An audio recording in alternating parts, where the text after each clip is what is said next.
بسم الله الرحمن الرحيم كلنتي وعانا ونحسن داوداشة قيمها قدرين تناقا مدنا وهالكني وعاصمة دارجيسا وتلفزيون كعالمي ستار تي في ومد كمدا دوضها التلفزيون كبحة doodani waxay kaga duwantay doodii hore oo saddexda gudoomiyaha kaysaan Muusabix Cabdi gudoomiyaha xisbiga muxaafidka kulmiye gudoomiyaha xisbiga mucaaridka wadani Cabdiraxmaan Maxamed Cabdullaahi Ciro iyo gudoomiyaha xisbiga Ucud Ijna Faysal Waraabe saddexduba anagu ma dood u qaban jirnay laakiin toddobaadkan ama caawa dood waxna laga qaban doona dhalinyaro aqoon-yahano su'aal weydiin doona saddexda gudoomiye waana fursadii ugu horeysay ee hogaamiyaal matala oo ah jilayaasha siyaasadeed Soomaaliland ay soo hor fadhiistaan shacabka su'aalo la weydiiyo waxaan jecelahay waxay ka xasuusina in su'aalaha ay weydiin doono gudoomiyaasha ay noqdaan su'aalo ka muuqda aqoonteena yaani noqon su'aalo caadifadaysan ama si kale loo arki karo adigoo su'aasha weydiinaya noqoto su'aal laga dareemi karo inaad tahay dhalintii maanta bedeli lahayd iyaga waa Muuse Ciriye Faysal hay'adaha muuqda waxaan jecelahay markaa in su'aalaha ka dhisan dhinaca caadifada oo aad soo koobtaan ha noqdaan su'aal aqoon ku dhisan markii aan soo bilminay gudoomiyaasha waxaan u sheegnay inay yihiin dhalintii aqoonyahanka wadanka aan noqon siyaasiyiin iyo kuwa kaleba marka su'aalaha weydiin doona insha Allah noqdaan kuwo ku dhisan aqoon yaani noqon kuwo ku dhisan caadifad intaas oo iga xasuusin ka qaybgalayaasha waxaan kaloo jecelahay saddex gudoomiyahan ka codsado waa siyaasiyiin waxay jecel yihiin in barnaamijyadooda bulshada ay gudbiyaan marka hadalka way dheeran doonaan waxaan jecelahay in hadalka noo soo koobtaan oo waxaan haysanaaba wax saacad kooban weeyaan marka inaad noo qaybisaan saan dadkana aan ugu faa'iideyno dhamaantii mar kale aad baad mahadsantihiin waxaa laga yaabaa in badan shaashadaad ka daawateen saddexda gudoomiye laakiin waxaa laga yaabaa dadkana daawan doona inaan wax badan ka wariyeen taariikhdooda ama ha noqoto barnaamijkooda ama qaabkii xisbiyada ay ku yimaadeenba waxaan jecelahay in saddexda gudoomiye su'aasha goorsan weydiin ay noqoto bari inay soo bandhigaan goortii taariikhda ay soo galeen iyo qaabkii xisbiyada ay ku yimaadeen iyo qaabkii xisbiyada imika maamulka ku yimaadeenba iyo barnaamijkooda siyaasadeed mid kasta waxaan siin doonaa waan badan doonaa maanta 4 daqiiqo aan ku horeeyo gudoomiyaha xisbiga mucaaridka ee wadani Cabdiraxmaan Maxamed Cabdullaahi Ciro ku soo koobo 4 daqiiqo barnaamijkiisa iyo taariikhdiisa gudoomiye tafadal بسم الله الرحمن الرحيم عبد الرحمن عفو يا نعيستا انت بدن برد ما يبحث يا خلاص waxaan ku dhashay magaalada Hargeysa musawaal boqol 55kii 29kii bishii afraad waxaan soo koobo arrimaha siyaasadda Soomaaliland waxaan macallin ugu ahaa gudoomiye Faysal Waraabe waan la bilaabay xisbigii Ucud muddo dheer aan saaxiib ahayn 29kii ayuu fikradda xisbinimada iyadoo markaas Soomaaliland xisbiye ka jirin runtii loo sheegay dabadeedna waan la qaatay markii dastuurka la furay xisaabta la ogolaaday waxaan ka mid ahaa dadkii la aasaasay xisbiga Ucud injineer Faysal Waraabe asagoo siyaasaddu aban dhawas bay leedahay xisbigan cusub ayaan markaa ku wareegay 2011kii xisbiga wadani oo markaa la tartamayay ururo fara badan oo 15 ahaa markaa ururkii ka soo baxay ururadiina wuxuu noqday iyo labadii xisbi hore u jiray oo nagadaaway wax badan marka dhinac laga eegana xisaabtan la bilaabay marka dhinac laga eegana xisbiga ugu daawaday maanta xisaabta qaranka Jamhuuriyadda Soomaaliland fishankiisu waxa weeyaan qaran Soomaaliland oo xor ah oo dimuqraadi ah oo sharci u hogaamiyeen la helo Muusabix Cabdi بسم الله الرحمن الرحيم أنا مصبح بالله waxaan dhashay 1948 magaalada Hargeysa siyaasadda waxaan soo galay 1965 ururkii dhallinyarada Hargeysa Soomaaliland ma soo asaasay mudaharaadkii Faarax Umar dhigana waa ka soo qayb galay dabeetana halkaas aan ka bilaabay way soo socotay waa tii Afgaan dalka qabsaday markaa askari baan ahaa qolada askarta ugu hordiiday baan ahaa ee Afgaan ka carootay ee ka goosatay ee asana maasaastay deetana halgankii Afgaan in badan soo waday 10 sano dheeraad deetana dalka la soo galay waxaan hawdayaashii shirkii Burco iyo kii Berbera iyo kii Boorama mid walba ka talinayay markii dambe xisbiyada la furaa la yiri dowladda ugu horeysana waa ka soo qayb galay daakhiliyaa ka soo ahaa markii hubka dhageystii hawshu jirtay xisbiyada markii la furayna dee xisbigan kulmiye ayaanu asaasnay qolada iyadii berigaa hore islamta u badnaydoo halganka dibada sii haysa waxaan talo la soo wadaago dee la soo shaqeeyey ka weyne qoladan ag fadhida talad baan ugu horreeyey cigaal iyo sheekh ibraahim iyo sheekh muuse goodaad iyo suldaan cabdi iyo dee maasha allah dadaan waxba ka noolan imika ayaan la soo talo wadaagay kulmiye waxaan qaasnay markaa 2003 xisbiga kulmiye muxuu taagan yahay kulmiye wuxuu isku xidhaa taariikhdii hore ee dalkan iyo mustaqbalka labadaasaan isku xidhanaa xogaal baan u nahay dalkan taarikhdu soo maray malaha ragga hogaamiye anaa yaro qolada kale oiga inta axmediye dee ilaa tima caddaan soo joogna khayryadda maalintii berigii uu ka gabeeyay baan ragga was fadhiyey markaa dalka duruufisaan xogaal u nahay meel uma dhoofo meel ma tago iska degal jooggaasaan ahay wixii dalka dhacay dhow baan xoogaal oo ahaa markaa waxaan isku xidhanaa taarikhda hore iyo tan marka loo kale loo eego oo ah dalkan qaladaadkii hore u galay inaan dib gelin taladiisa inuu gacanta ku haysto ilaahay mooye inaanu aadmi magan uga noqonin sidaana waxaan ku qoray dastuurka iyo axdi qarameedkii ka horreeyey boorame guddidii qoraysay baan ahaa dastuurka markii waa ku qoran marka loo eego waxaan ideologiga lagaa dooneysaan ee wada tono ferkisa waa maxay dee ideologiga adduunka waa u ka dhamaaday iminka waxaa la marayaa cahdi la yidhaha post modernity cahdiga u dhamaaday industrializationkii iyo ideology laisku haystay bidixii galbeed way dhamaadeen waxay dhamaadeen 1980kii markii ay shuuciyaddii soo gabaastay 45kiina waxaa dhamaaday mabaadi'da waaweyne la isku hayn jiray oo isku hayn jiray fashisamka iyo dimuqraadiyaddu oo ti laga adkaaday fashisamkii ee ay soo qabsatay qolada westernka wixii ka dambeeyay 70kiina waxa soo baxay waxa la yidhaha liberal democracy oo ah maxay ka kooban tahay dowladda stateka oo dadka maamula iyo suuqoo xora labadaasaa la isku daray 1980kii markii ay tiina soo gabday xisbiyada adduunka hore imika ideology maka lahaa maxaa soo baxay waqtigan dhamaysanaya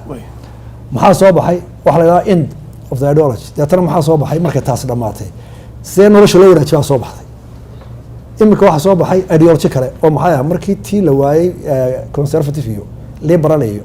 socialism iyo markaas waxay ka gaabsadeen waxaa soo baxay identification wadag saaran meel walba dagaal baa ka socda aqoolaha aniga cultural in dhaqankiisa inuu soo qaado inuu dal loo aniga hebel baana individualism baa adduunka u socda qof wax la falsafada baa jirta deetana waxaa la isla daydayaa individualismka see la isu kaashada deetana imika waxa lagu tartaa waxay nolosha dadka in la wanaajiyo falsafada la hayaa waa taa dee haddaanu kulmiyanahay somalilandna xoolaga baanu nahay caalamka fikradda uu qabo waxay see nolosha somaliland loo hagaajiya ee kor loogu qaada taasina maxay ku imanaysaa imika cahdiga jira dowladda ogto hadda doorasho oo waqtigeeda ina ilaalisa hadhowta caalamka maxay u ilaalin weydeen iska diyaar su-aashaas laba doorashada cadaalad u dhacda oo qof walba qangaar ka qayb galo maxaa ku xiga inuu jiro civil society ururo bulsho oo feejigan oo dowladooda garanaya oo dowladda dhinacooda ka ilaaliya way ciidamo boorka qabtaaba way bulshada iyo tasaxada muwaadinka oo garanaya xaqa lagu leeyahay iyo xaqa u leeyahay marka intaas u geyno ee falsafada la soo helo oo ideology imkaan ku shaqeynayno ayaa waxaanu heri doonaa haddana maxaa tirarka maanta inoo daran ku shaqeynaa waxaan u baahannahay barayarsigeena koowaad waa nabadgelyo ta labaad waa qaran dhiska qaranka Soomaaliya dhismo uu gudahana ka dhismo caalamkana ka helo aqoonsi dee inaan gudaha ka dhisin oo identification qolo iyo jirib iyo waxaan soo aadana ku wadno dee ma qaran ma noqonayno taas waa barayarti waa ka labaad ka saddexaad marka la helo nabadgelyo iyo qaranimo waxaynu helaynaa marka anagu iskaashanayna inaynu dhaqaano بسم الله الرحمن الرحيم الحمد لله رب العالمين والصلاة على سيدنا محمد waxa weeye horta anigu xaaji waxaan mooyay inuu laba sano ka yar yahay 1948 ka sano ay qoran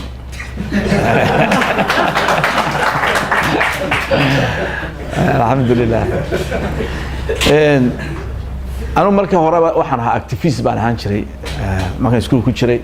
waxaan ahaa nin hadii goor ururada ka shaqeeya ama guddida dhalinyarta guddida magaalada iskuulka ayaan ahaa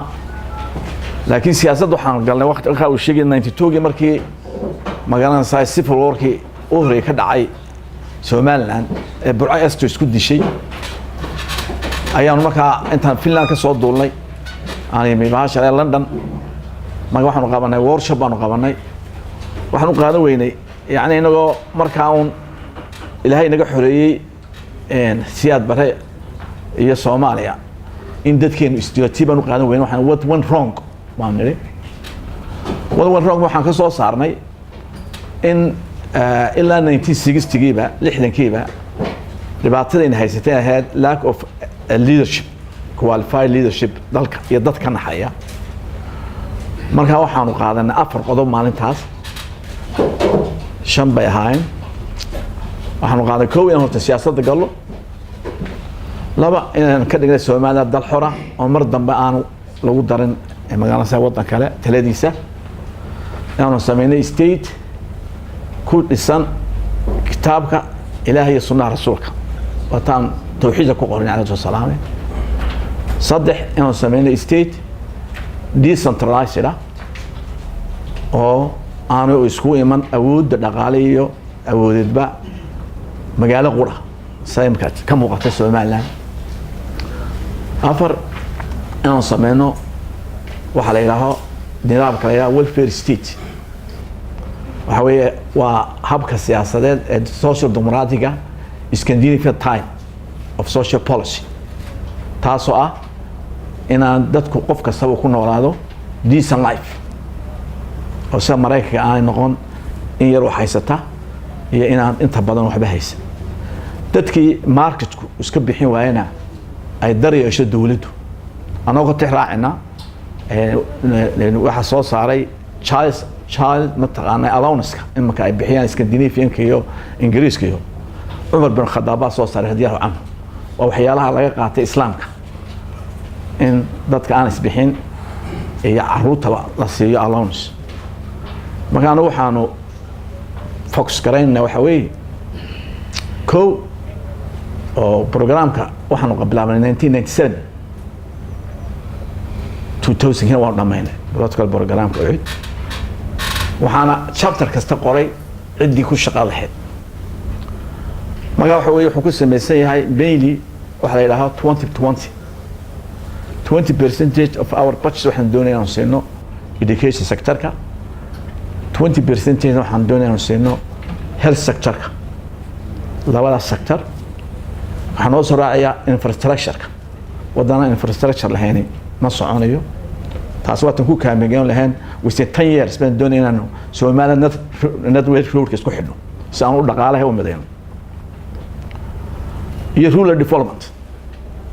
inaan magaalooyinka lagu soo ururinay meel kasta meesheedii lagu hagaajiyo oo la fidiyaa magaalada saahay dhaqaalaha iyo talada nabadgelyada ila county ila tuulada marka all in all anagu waxa weeye systemkan doonaynaa systemka Scandinavian system kala ila ee welfare states kala ila ayaanu doonaynaa dalka hirgelina insha Allah ta'ala that's what we stand for waatay aad u mahadsantihiin waxaan iska fuulan doonaa su'aalaheeni ma jecli maanta su'aalo badan iyagu aan weydiin laakiin kan weydiin doonaa qofka ugu horeeya waxaan marka hore ku horeysiinayaa waayo markuu shakhsigu hagaagaabo hogaankuna hagaagaya gudoomiye Muuse Biixi Cabdi runtii aad baan kugu mahadnaqayaa chance badan oo runtii halkan wax badan laga soo karo ma yaalo waad ogtahay qofka bilaadanki markuu ordaayo ee uu han yeesho laba arrimood baa xoog ah oo ku meel mara awoodda ugu mudan ee wax ku beegsada waa sooyaalkiisa taariikheed iyo afkaarta toosan ee uu ka aaminsan yahay habka wax loo qabanayo inkastoo markii wax fiican loo sheegtay mudana gudoomiye ka Muuse ahaan sooyaalkaaga dadku way dhaliilaan oo nin dagaal badan cunfi badan bay kugu dhaliilaan hadda madaxweynaad rabtaa madaxweyne markaad rabto maxaan kugu aamini karnaa oo kaga bogsan karnaa arrimaha hore waa su'aasha labaad afkaartaada siyaasadeed caawalanka akhriis xisbiga kulmiye gudoomiyaad ka tahay siilaayo waad soo dhistay rag baa dartii loo laayay haddana hab dhaqanka baabiyay habkii dhaqan dhaqaale ee bulshadeena ee Soomaaliland shalaata ka soo dhisaysay waxaan gudoomiyaad ka tahay dhinaca ma joogsan marar badan waa difaacaysay waxaad noo sheegtaa arintaas maaragtay sababta ad cusub iyo afkaarta cusub ee aan kugu dooran karno aad baad maasan tahay Faysalna raacsado su'aashayda mudana Faysal Ali Waraabe gudoomiyaad maasan tahay su-aasheedu waxay tahay hadda waxa musharax ka ah xisbiga wicid Jamaal Ali Xuseen dadku waxay kugu eedeeyaan inaad inamada dhalinyarada aqoonyahanka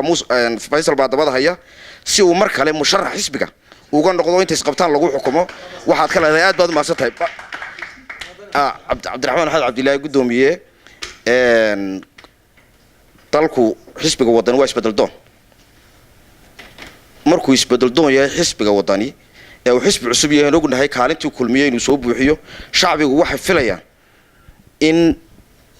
tiirar adag oo lagu talagalo shacab ku soo hirtaan ayaa la rabaa in bulshada la soo horkeeno adigana maxaa laga filan karaa aad baad u mahadsantihiin gudoomiye muuse laba su'aalood baad weydiisay ta hore waxaad tiri wax tarin dagaal badan oo adag waa runtaa markhaati baan kaaga laakiin waxaan ku adkaa la dagaalamaa oonan imika uga soo kacayn cadowga Somaliland sokeeyaha iyo Somaliland sokeeyaha Somaliland oo jilicsana taariikhda markhaatiya laba xisbiga kulmiye waxa lagu doortay oo saa loo soo doortay oo caynka maantana wixii baabiyo kugu waafaqsanay kulmiye sharcigii iyo barnaamijkii uu dadka u keenay uu hirgeliyay 90% haddaad sheegtay xisbi kale ama rajim kale intaanu qaban ilaa qabteena adayga garan leh waxaan qabaahay waxa la xaanu ballan qaaday inuu 90% hadday dhinaca tahay social development-ka hadday tahay dhinaca security-ga hadday tahay dhinaca dhaqaalaha hadday tahay dhinaca dawladda taasina waa run waana xaqiiqa waana daafaca beena madaaficee waxa qeyb daafacayna hadda tira dhaliilayna waxba naga dhiman ha mar walba waa qabi waa tiras kala duwan buuxsato Britain waa dhinaan doona kuwaana wadadeedaan haynaa inaan gufayno waxaan ka doonay inaan chance kala soo labaad saan inta hadhayna aan u qabiyo tiro aan naatid aan ka xumahay waxaan doon sidoo isku dardaarmay waxa la doonay wax intellectual ka hadashay laakiin personal baa ka hadashay marka saddexdii baad attackay wixii suuqa laga lahaana waad keentay horta mida warkii hore waxaad tiri musharaxiin ma tihiin musharax soo xusbi kama socdo institution baa jira adoo imaka shaqsi maad kaalis waxay ku hadlaynaa cidii ha noqoto musharaxe waxa weeye policy uu musharaxaas isticmaalaha ayaa weeye waxaan ka hadlaynaa marka ma kala fogaan musharaxa iyo xusbiga barnaamijkiisu horta taa ku qaado talabaad waxaan kuu sheegayaa Jamaal waa musharax soo maaha hadda shaqada socota waa shaqadii xusbiga weli ma la gaaray waqtigii campaign-ka ma rag Amerika musharaxiin jira maalinta campaign-ka la gaaro uu noqdo officially musharax isaga qoranaya soconaya laakiin hadda xusbiga la dhisaya dadkoona wuu siman yahay isagu wuxuu keenaa xusbiga u faa'iido tahay anu wixii aanu keenay taageero dadkayga isaga u faa'iido tahay xusbiga u faa'iido tahay marka furintkan ku jirna wax lugtaysa ma jiro wax lugtaysa waa la wada shaqeynaya ali guri baa shaqeynaya anaga shaqeyna ina bixi shaqeynaya laakiin sheekooyinka meelaha ku sheegaysan maqaaxida maaha xusbiga wada socdaa wixii shaqada socdaan xusbiga u faa'iido tahay xusbiga wax u faa'iido wax qofka musharax noqda ay faa'iido tahay inta Cabdiraxmaan Maxamed Casuuniya saddex siyaasiyiin Greensan waxa in saamiin kulli xisbiyada maamulaan ciro saamiin kulli xisbigiisa muusna kulli ciro faysna kulli marka inay wadsan baa muhiima waxa dalka socda ha noqoto dhaqaalaha siyaasadda arrimaha dibadda ganacsiga caafimaadka bar waxay ka aaminsan taariibka wax kasta marka saamiin bay kulli xisbiyadooda ha fogoonina saamiin xisbiga kulli marka wadisaan waxaan jeclaan shakhsi weerarkana aad yeeraysaan oo waxaan ka faa'iideysan karo leeyanahay دين كيف هذه سنة أنا عصيو. الرحيم موسى ماتي هاي الموضوع سياشة بنفرني برنامج كي والحالات هاي تاسي كويشن با أيها كتاين ودسراكي يفريو لي كذا وهو قياسي نمشي لكن وهذا إنه إسلام هاي كتي كل مية وأنا قاعد دونا أنا إن شاء الله هالكي أول رئيس الدستور كلفه مركي ورئيس واحد يلعبين دستور كفرينا وأصله وحياة بدنا ما أنت إنكم مرسلنا هاي أما الديمقراطية دي اللي جالس سعود كينا وين كرّي مركي الدستور كله وين كرّي وعكم بذا كم بكلا سكويس تيجي سام رئيس كم بذا مركي عيب بعنا هاي الدستور كينا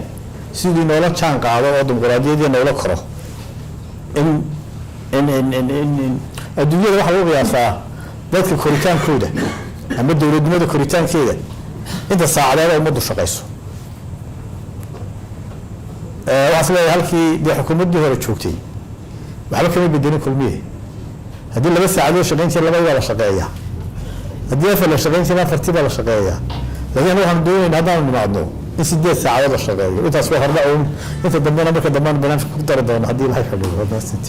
intaan ka tagin qodobka waxaan jecelahay dad badan baa markii aan ku xaysanay Facebooka waxay naga codsanayeen inaan weydiino bar waxaad in dastuurka la furo aad ka aaminsantiin muuse hore xisb balan qaaday in dastuurka la furi doono weliba lama furin qabiil badan way jirtaa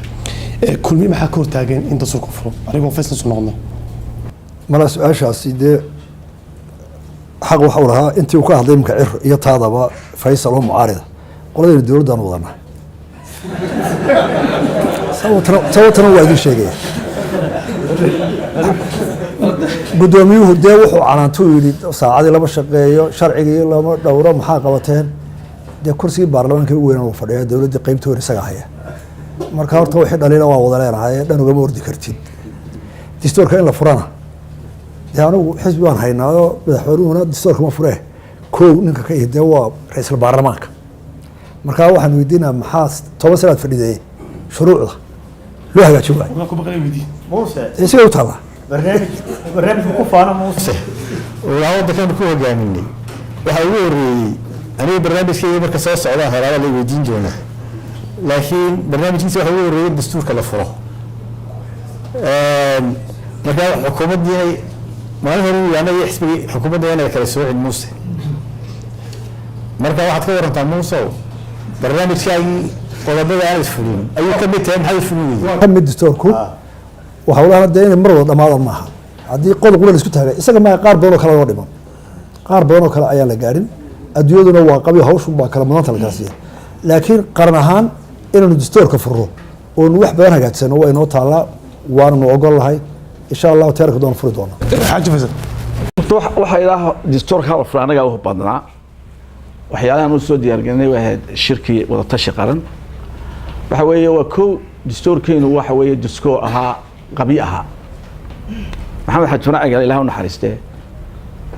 feeriya raatu bahalka ku sameeyay waa lama doonin bahalka samaysan waxa la doonayay hadduu samaysmo waxaa soo baxayay asxaabta badan shirbiyeed baa la doonayay lagu celiyo bahalka marka intaa inoo sameeyay quick fix buu ahaa quick fix ay ahayd hadduu ahaa waxa la hadda dayax moodid xidigaha lagu socdaa waynu ku talaabsanay laakiin short comings badan baa yeelanay waynu aragnay waxa aynu aragnay markaan ku shaqeynay 10 sano waxay ahayd inaan 2010 la furaabay ahayd waqtiga ay qabteen qoladan maxaa inoo ah inoo qabiyo waxay noo qabiyaa kurta bahalkan imankaan isku qabsana qodobkan magalaan saaye had iyo goor la cuskada ee la abuse gareeyo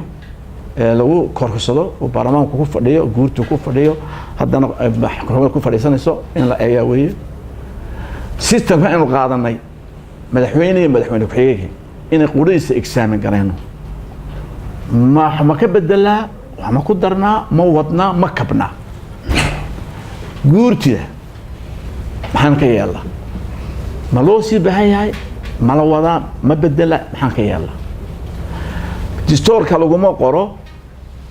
number of seatska wadan yeelanayo la waa demography wis badbadala inaga dastuurkeenu ku qornay 28 maxaa 28 nagu xukumay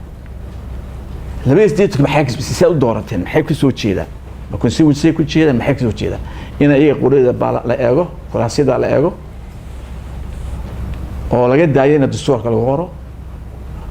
power sharing dad baa qaba in wixii lagu heshiiyey lagu qoro sida Lebanon dastuurka dadka laga tiri badan yahay waa in lagu qoraa dastuur waxyaalaha ma hor taagan in gabayo kale la siiyo horta dumarka lama siiyo marka is comes to elections dumarka maaha minority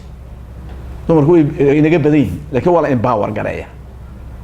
marka election wato dumarka lama siiyo kooto waxa laga baahi taraa oo baanasa gender laga sameeyaa wasaaradaha ee lagu badaya laakiin qofka dumarka maal dadka laga tira badan yahay ayaa la siiya koota marka anu waxaan qabnaa inay ahayd qabiyo inoo harsaneed oo imakana u baahan dowladda hadda waqti uu dhamaado kama gaarsiinayaan by the time dowladda ma timaado insha Allah taala in markiiba aynu furno dastuurka waa arrin loo baahan yahay wixii mugdi ku jiro dhana aan ka saarno oo anu warin markii shir baa la qabanayaa waxay badan aan soo diyaar gareynay baarlamaanka ka soo diyaarinay guurta ka soo diyaar gareynay tirada ka soo diyaar gareynay marka waanu haynaa meel waxa diyaar xitaa lagu bedeli karo wixii ka dalayna kale ugu horeyn waxaan salaamayaa bahda saxaafadda Star TV oo runtii madashan aad ka quruxda inoo sameeyay sidoo kale waxaan iyadana mahad ballaaran iskale ajiibitaanka soo ajiibeen saddexda gudoomiye oo runtii baahi badan shacabka u qabeen doorka dhalinyarada aqoonyahanka iyo siyaasiyiinta madashan ka sugan ee diyaarka u ah inay su'aalaan oo ay weydiiyaan tabashadooda iyo su'aalaha ka dhex guuxaya ee majaraha siyaasiga ee qaranka su'aal baan qabaa laba su'aalood baan qabaa saddex su'aalood baa saddexda gudoomiye oo weydiinaya waxaan ku horeynayaa gudoomiye engineer Faisal Ali Waraabe gudoomiye waa la ogyahay doorkii taariikheed ee aad ku lahayd qaranka Soomaaliland yagleelkiisa waa la ogyahay in aad tahay mas'uul lixajeclo fara badan marka noqoto qaranimada Soomaaliland meel adag ka taagan waxa kale oo iyaduna hubaal ah in la ogyahay inaad hormood u ahayd nidaamka keenitaanka nidaamka asxaabta badan xisbigaaguna uu yahay xisbiga mid ka mid ah xisbiyada ugu da'da weyn ee maanta jira dhaliisha ugu badan ama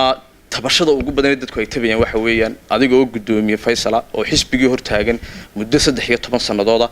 oo sooyaalkiisa taariikheedna ay maraka ahayd isqabsigii adiga iyo Cabdiraxmaan oo nidaamkeena qaran ee inoo yaala uu yahay nidaam iska traditional ah oo habka adiga Cabdiraxmaan ku kala baxday aanay ahayn hab sharciyeed maxkamadda formality waa loo mariyay balse ay ahayd habku in gudoomiyaha Faisal uu ahaa ninka iskale xisbiga waxa iyaduna aan xaqiiqda ka fogeyn in xisbiga markii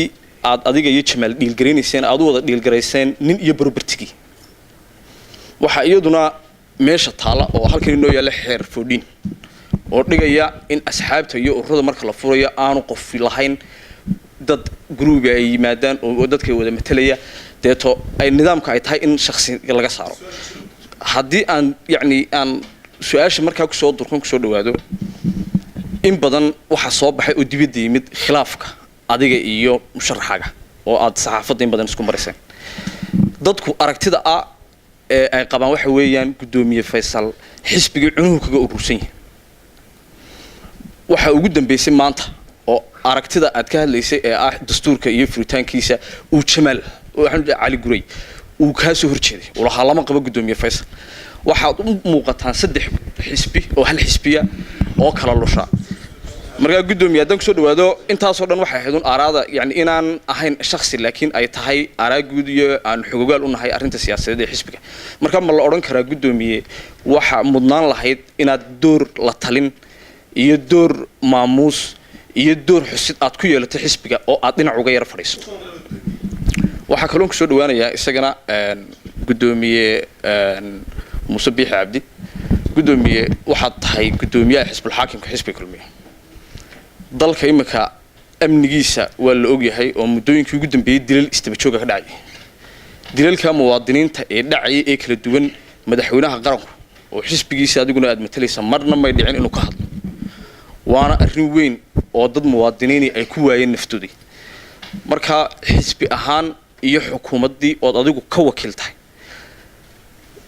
heer intee leeg bay ka taagan tahay xuquuqda muwaadiniinta ee uu madaxweynaha qaranku ka aaminsan yahay tala intee leeg bas kulladii waxaan su'aal lahaa gudoomiye Cabdiraxmaan su'aasha uu ka dhawaajiyay oo inuu ahaa gudoomiyaha baarlamaanka muddo 10 sanadood iyadoo dadku xogogaal u yihiin qaranku halku ka dumeeyay tahay sharciyada muranka ugu faraha badan inuu ka yimid sharciyada in golaha baarlamaanku uu baaskareeyay 43 xeer oo qaranka dumis iyo shacabka culays ku waxa ugu dambeysay baaskareyntii la baaskareeyay 2008 2013 xisaab xidhkii xukuumadda oo meesha ka feedaysa inaanu wax musuq maasuqa iyo wax eedayn aanay xukuumaddaasi marka ay ka dhowrsan tahay ma la oran karaa gudoomiye Cabdiraxmaan adiga iyo Siiraayo marka loo eego doorka shacabka isku mid un baad ka tihiin waxa qaranka ka dhacaya horta waxa weeye bismillaahir rahmaanir rahiim waxaan ku yeelay waa mid maxkamadii xarjaja kuma dhicin maxkamadu waxay ku dhacday sharci ee maxkamadda kaga dhacday meel maaha waxaan ugu kala saartay waxa weeye dastuurkii noo yaalay xeerkii xusbiga ee ugu kala saartay anigu Faysal ahaana وما من ذلك أنا نمد حين كده أنا قارن سمي يعني كنت وأنا عروتي يقويني قضية بان وضع أنا قضية بان وضع قضية ده هذا حسب بانو سمي قضية ده عروتي ده ما كايني قضية هذا دجال بدل ما ذلك ما أنت واحد بدل إلا دجال كسوكي أنك جيستي إلا أرنت سومان أنا ملكو قال ورت كبي حماية والسياسة ده وحبها يورن كفريسو أقول كوس بان وضع أدو قف بعض وضع شمال بعض وضع لكن أنا روح وضع قارن إنه كل صار هذا حسب إنه يقول لسان دونية إنه مرصد حد عدون ماي سيانو يقول لسان حوي أنا تعق عن تسكوك جينايو وحنوك على قيمنا ما شرح أي بار ما أنا وان فريسة ما وحلاين ضد بدن حلو قفل ضد كيانان أكتان قدومية ضد مشرح أكتان dadna ay eegtaan programka saddexdaad soo sameyn anu kaalinta ma ka soo baxaya tan ku jira waa kaalinta cid cunaa kaga duubanahay de ma jirto waxa idinka suuq ku sheekaysta daanta looda masruxu noo furan yahay jamaal haduu dadaalo uu keeno wax dhacas uu keeno xusbiga anu haddaan dadaalo waxaan imanka wadaan xusb wax ka weyn baan wadaayo qaranka Soomaaliya oo dhan ayaanu intaan u qabtay dawladdu qabatay aanu intaan qabto waxa badan aan inta qabtaa badan aan is-amaani ma qortaanay hore waxbaad ku duuduuban tahay waxaan arkaa taafiligaada waan arkaa moogti anyway cali gurey horta xusbiga marka sharcigu waxa weeye xusbiga gudoomiyaha ayaa xaq u leh inuu heshiiska dadka la galo gudoomiyaasha la leh micnihiisu maaha property maaha waa protocol isagu ma yaqaan protocol ma weyn isgarab yaacay doonay sharci waxa weeye gudoomiyaha ayaa heshiis gali kara gudoomiyaha ila soo saaxiibka gudoomiyaha hadli kara xusbiga anigu waa ka Cabdiraxmaan Bergan xusbiga aanu gacanta ku haynay la iskama garab hadli jiray waxa xusbiga qura ee discipline buha waan fayr garin jiray ka Cabdiraxmaan hadda xusbiga wuxuu noqday dhowr madax buu leeyahay dhowr madax dawladeena waa dhowr madax leh dawladeena maanta wasiirkii bala saabkii iyo wasiirkii baamishara kala hadliyay kala hadalku waa inuu caada reer Soomaaliland laakiin waxa anaga ucud ku kooban maaha magaad u anaga saar موسى بن عبد فيصل بن قصير حاسن سؤال شو waxay dadka muwaadiniinta dhintay madaxweynaha ma hadlayo horta ilaahay ha u naxariisto dadkoodina samir iimaan Allah ka siiyo waa dhibaato qaran oo nagu timid madaxweynuhu dee waxaan maranayaa milkii ku lahaa waxay ahayd waxa ugu weyn tacsiidii mid walbana dareenka uu ka qabay tacsiidina uu gudbiyay waxa ka qabashadana waa hawl lagu jiro lagu foogay yahay haddii oo dib loo eegay maxay nagu soo celcelinaya qaladka maxaa dadka buriiskan xabadda ridaaya dadka dilaya maxaa soo noqonaysa ka bogashadeedii hawsheedina waa lagu jiraa waana khalad dhacay dhibaato kastoo dhacdana waa in la saxaa madaxweynaha iyo xisbiga iyo dowladda hawshaas inuu xil dheeraad ka saaran yahay oo dadka laga saaray waa ognahay waanu ku fooganahay dadka shacbiga waa ka raali gelinaynaa qaladka dhacay waayo anaga xisbiga xilka saaray cid lagu calanay waa anaga waxaan waa qaadanayna hadii dhacdo qoysaskoodina waa ka tacsiidanayna hawshaana insha Allah waxbay sida u haboon aynu ogaan doonaa dhibaatada la ka socoto waa dhibaatada markay mar dhacdo waa israt way soo noqotay marka waxa baad daraasad la isku tago waana xukuumaddu hormood bay ka tahay arintaa in la ogaado waxa ku dhacday madaxweynuhu ka yahay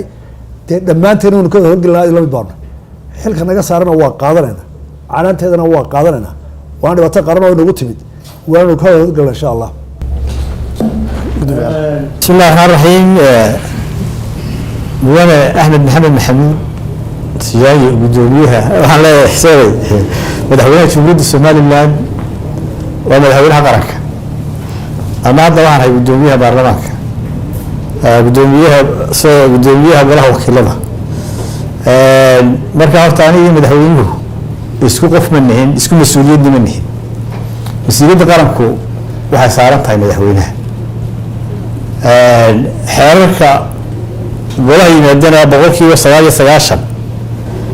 xukuumadda ka timaada ay soo urisa inta golaha joogni mid yalla baa laga yaabaa xeerarkii golaha uriyay dimuqraadiyad baynu ku shaqeynaynaa aqlabiyadda xisbiga kulmiya la golaha wakiilada sida muuse marar badan sheegay marka waxay la tahay marka arrin yimaado waa loo codeeya marka waan aqlabiyadda golaha raacno waan ku khasbanahay marka ma xisaabirka sheegaysaa noqoto ama wax kale noqotay dad labuba dunida jiro labugu Mareykan buu jiraa arrinta golaha taalo waa laga hawlgalaa marka waxaan leeyahay goluhu aqlabiyadiisina waa kulmiye xukuumaddina waa kulmiye marka mararka qaar waxa laga yaabaa dee wixii aqlabiyadu raacdo ayuu goluhu ansixinaya anigu taa u maqnaa sheegaysa xisaabta ku sheegaysa laakiin haddaan joogana waan ansixin lahaa waa aqlabiyada raacaya noqonta shirweynayaasha markaa qabsanaysaan saddexdan xisbiba waxaa inta badan dhacda in ergooyinka ka soo qaybgelaya shirweynaha xisbiga ah markaa dhacaya in lagu qaybsado habbeeleed xisbiyadana waxaynu u samaysanay in dimuqraadiyaddan waddanka Soomaaliya curdanka lagu dhiso oo lagaga guuro nidaamkii beelaha ku dhisnaa oo loo guuro nidaam dadka isku himilada ah ee isku higsiga ah ee isku hadafka ah ee isku si wuxuu doonaya inay samaystaan xisbiyaduna xubno yeeshaan marka xisbigii markii shirweynihiisi dhacayo waxa la doonayaa xubnihii xisbigu inay delegateeskii shirweynaha uga qaybgelay xisbiga ka mid noqdaan oo haddii tuulada x ama y ama xarafka ya ay wa tuulada la yiraahdo xubnaha uga duwan gashan xisbiga ka badan tahay xubnaha delegateska ka imanaya tuulada wa baa ka badanaya ya laakiin imaka marka shirweynayaasha qabsanaysaan shirbeeleed baa lagu qaybsadaa reeraa lagu qaybsadaa waliba halkaas la suraa ergada beel hiblaayo ee shirka uga qaybgalaysa beesha hiblaayo shirweynaha xisbiga caynka miyaanay arrintaasi ka hor imanayn wixii aynu asxaabta u samaysanay su-aashaasaan doonayaa si isku mid inaan u weydiiyo saddexda guddoomiyaba horta waxa weeye dadkeena waan eego wax ka tamar yaroo ka criticize badan lama arag waa caadadeena moogta qof wax sameeyo mid usoo fuuli doona war qof war heele waxaan ku yidhi horta inaad xusbi wuxuu sameeyay dusha naga wada saartaa meehan anagu xusbigii horeeyay waxaan sameeyay congress xusbiga qura sanad kasta waqtiisa 5 sano mar qabta baan ahay mar qura beel haday beel ku adag ka soo qayb galay marna beel ma ku tim ina wada isku beel baan ahay mar qura beel weli mar qura beel kuma qaybsan mar qura beel kuma qaybsan axmed waan sharaxnay hadees qoladan kulliya berroti laga soo sheegay beel ku qaybsan marka cudurka xusbi deena asxaabtu dush ka saarta waxaan u arkaa adna ku fiicnaan adna waxa weeye xusbiga xeerkayga akhri qolaha diaspora barbam siina qolo xusbiga intuu yahay markuu yahay 100 waxa markaan ku bilaabay 9 ma ku bilaaban diaspora waxaan siinay 35 baan siinay beeraleyda barbam siinay ceel bardaale barbam siinay magaalada Hargeysa golihii dhexe u horeeyay idaga 4 buu ahaa Jibril Yunus 4 Jibril Abakor 4 soddon buu ahaa waan ku sheegay marka anagu qabiilku madax way haduu isku wada heer yihiin cidii xusbiga magalan saay waxa ila degmada lagu yeeray dadka degmada lagu yeeray delegateska ila degeesa golaha dhaxoona waa ka member baarlamaanku waa ka members saasa way laakiin anu qabiil agtida qabiil ma yaalo waxay la cultahay qaadkii qabiilka waa agtida ma yimaadaan بسم الله الرحمن الرحيم سؤال وعبد الكريم الويدي وسؤال مهمة إن لا يسألنا ترى معها faysal saa uu qabyaalad oo nicbay haddana markaa cirays qabsadeen xisbigii reebelan baa lagu daafacay mushkiladayna haystaa waxa weeye yacni waxaa soo baxa dadku waxay yihiin bay doortaan xisbiga dadka hogaamiya markaa dadku way ka xoog weyihiin hogaanka xisbiga iyo afarta hogaanka xisbiga ama guddiga golay saddexaba siduu dadku doonaya xisbiyadu ayay soo baxayaan markaa haddaad adigu tiim beerato dee ka fikira inuu carab kuu soo baxo waxaynu ognahay oon maanta qarsoodi lahayn waxa af soomaaliya ku hadla inay qabyaaladu meel fog ka taagantii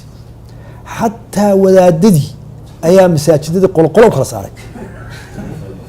markaa mushkiladdu maaha in lagu canaanto madaxa xisbiyada maxaa qabyaalad u afadgarinaysaa xisbiga waxa weeye mushkilad qabyaalad baan haysatee sidee looga baxa adigu waaba daasho oo dhawto waxaa tiri wasiirnimada iska casinaya oo qabyaaladan la dagaalamaya horta waan kugu hambaryaya lakin intaa wada doontaa tusaalaan ku siinaya 1960 baanu urur hargeysa kasban dhalinyarada ah oo ardayda ah waxaanu qabyaaladan la dagaalamayna ilaa maalintaa waa la rafanayna waabay sii korisaan kar ku dhacday halka ka yaraan lahayd berigaa reeb la isma oga jirin inankaas kolaaska tigina lama aqoon cidu yahay xataa toddobaatanadii la isma aqoon maanta inanka yar ee computerka waxaa ugu jira abtirsiintii qabailka marka horta waa aafayna haysta qabyaaladu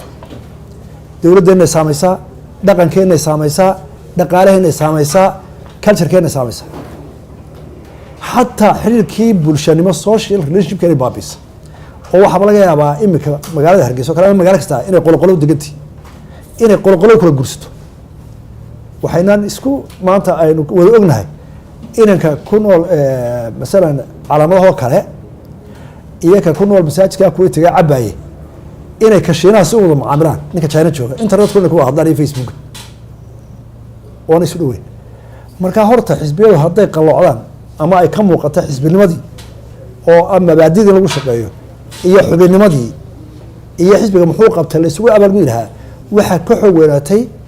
saameynta qabyaalada ku leedahay war maxaad xisbi ku falay masaajidka la sheekh ridkulaya waa aye sheekh anaga ayuu ka noqonaye waa halkii ugu dambeysay diintay marka waxa dadkan xisbiyada hogaaminaya waxa saaran pressure ah in dadka say doonaya ku qasbayaan waayo marka wax la dooranaya inta badan xataa intellectualka dhaho marka run isu sheegno ma waxaa la eegaa qofkaas muxuu anfacaya muxuu taraa mise ninku waa ayaa la eega maxay ugu dambeeyay doorasho tii dowladaha hoose dowladaha hoose aynu dooranay markaynu dooranay dadkaynu soo saaray ma waxaynu egnay criteria gobolladoo dhan haddaynu criteria egnay iyo haddaynu qabiil ku dooranay labadaba inuu timaada waxa la qabiil baa lagu doortay maxaa dhacaya waxaa lagu keenay waxa lagu keenay nin hadduu doono aan criteria sharciga ku qorayn ee dastuurka aan ku qorayn aan lahayn deetana wuxuu qoraya anigu cod kale ka haystaa hadda anigu waan tegin haddaan ninkaan ugu qorin dee ninka xisbi hayaana cod buu dowrsanaya soo moogid haddii kale waa iska xilad baalka hadaan cod doonayna deetana faysalka imika bahasha kuma raqmo reer helibsa hayaan buu odhan ilaa account waa nin kuley lacag moogta adoo baan joogo account ka taan dhiganaya dee waana aqbasha haddaa tiraa ka daayo kan ugu bedela waa kaa dhaqaajinaya marka waxa weeye waa dhab saameyn bay qabyaalada ku leedahay oy dowladnimada ku leedahay oy baac musharkeena ku leedahay oy diinta iyo dhaqankeena ku leedahay waa aafo qaran inoo taala saynu yaraynaa waa taala annagu waxnu ragga ugu jecelna ka baxdo waayo marka wax hogaaminay markaanu in aanu isku mabaadi'nahay oonu waxooda aaminsannahay oonu dastuurka xisbiga u qoran ku xisaabtamayno oo aanu hawsha ay qabteen isu abaalgudayno waa waxaan wadi karo laakiin waxa qabyaalada waa wax socda waa liquid meel ka taabata male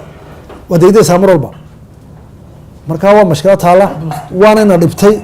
culays baa nagu haysaa weliba intay halkaan haysay gidaar madax nagu dhufataa aynu halkaan haysay intay halkaan qabtaan ayay gidaar aana doon madax kugu dhufanayaan waxaan u baahanahay inaynu dhammaantii ka wada hawlgalno su-aasha wasiirku weydiiyey waa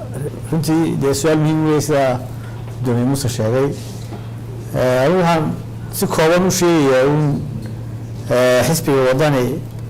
delegateskiisa sida xeerka ugu qoran waa inay gobollo ku yimaadaan iyo ergooyin dowladda ka yimaadaan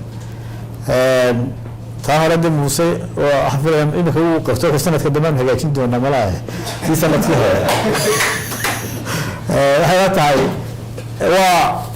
reernimadu waa wax jiro laakiin waxay iga tahay inaynu dee xisbinimada maadaama looga guurayo inaynu dadka ku hogaamino inaynu ka guuro waan qabaa hal shir baan qabanay taana waan ku abaalgaraynay dadku gobolka ku yimaadaan kuwa dambana insha Allah daboolasoo ku sii wadi doonaa laakiin reality-ga waddanka yaalla oo iskama inatay kana mararka qaarkood maatintii board of correction doorta anu qabiilad baan qarasta qaran baan uga hadlay laakiin mid baan kuu sheegayaa xisbi sumad qabiil la xisbi baa jira isaga sheekaasna ku yahay وصل على تعال أدي أفضل شيء أدي حسب الشيء ده وعلى تعال وهو شيء يعني سيكفي iyo TV-ga Star TV saddex gudoomiye mid walba anigu waan soo koobayaa su'aalo kooban baan weydiinayaa aad waxa looga hadlay dastuurka ayaa imka aad looga hadlay dastuurka Soomaaliland maanta waa qangaad 15 sanadood buu jiraa يعني inta laga isticmaalana maanta way kooban tahay oo mar walba madaxweynaha kursiga ku fadhiya wixii u dan uun buu ka soo qaataa inta kale ciidamo soo qaado tusaale ahaan marka guurtida laga hadlo waa hay'adda u sareysa waddanka liidi qodobka 18 ee dastuurka farqadiisa labaad waxay sheegaysaa in guurtidu ay doorasho ku imanayso guurtida doorashada ku imanaysa ee dastuurku inoo sheegay maanta ma jirto guurtidii beelaha dastuurku ma sheegin mid doorasho ku imanayso sheegay